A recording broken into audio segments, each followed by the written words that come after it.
இந்த ஒரு சின்ன தப்பு நிறைய பேரை கோடீஸ்வரன் ஆக்காமலே பண்ணுது அப்படின்னா அது இந்த ரியல் எஸ்டேட்ல வந்து வருவீங்க, சைட் பாக்குறீங்க, பார்த்துட்டு எனக்கு எல்லாமே ஓகே சார், வீட்டுல இருக்கிறவங்கள்ட்ட ஒரு தடவை நான் டிஸ்கஸ் பண்ணிட்டு நான் கண்டிப்பா நாளைக்கே உங்களுக்கு முடிவு சொல்லிடுறேன் அப்படின்னு சொல்றீங்க. ஸோ நல்லா யோசிச்சு பாருங்க. ஒரு 100% தகவல்களை ஒரு சேல்ஸ் எக்ஸிக்யூட்டிவ் உங்கள்கிட்ட கொடுக்கும்போது அது உங்களுக்கு வந்து சேருமான்னு கேட்டா கிடையவே கிடையாது. ஒரு 80% தான் உங்க மனசுல அது பதிஞ்சிருக்கும். உங்ககிட்ட 80% சேர்ந்த தகவல் உங்கள்கிட்ட இருந்து வீட்டுக்கு போய் நீங்க இன்னொருத்தவங்கள்ட்ட டிஸ்கஸ் பண்ணும்போது 60% இல்ல 50% தான் மாறி போகுது. ஸோ இன்னும் சொல்ல போனா நீங்க போய் வீட்டுல போய் டிஸ்கஸ் பண்றவங்க கண்டிப்பா சைட் பார்த்திருக்கவும் மாட்டாங்க. அப்படி சைட் பார்க்காத ஒருத்தவங்கள்ட்ட போய் பேசுனீங்க அப்படின்னா தண்ணிக்குள்ள கிடக்கிற பொருளுக்கு விலை பேசுற மாதிரி தான் இருக்கும்.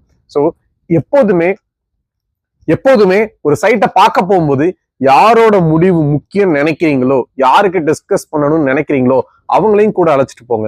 இல்லையா உங்களுக்கு பிடிச்சிருக்கு அப்படின்னா மறுபடியும் அவங்களை அழைச்சிட்டு போய் சைட்டை காமிச்சு அதே சேல்ஸ் எக்ஸிக்யூட்டிவ் வச்சு அவங்கள்ட்ட நல்லா எக்ஸ்பிளைன் பண்ண சொன்னீங்க அப்படின்னா அவங்க மனசு திருப்தி அடைஞ்சா மட்டும் சைட்டை புக் பண்றதுக்கு ப்ரொசீட் பண்ணுங்க.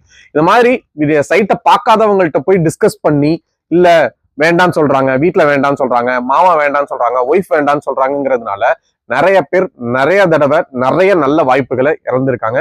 அதுல நீங்களும் ஒருத்தவங்களா ஆயிடாதீங்க.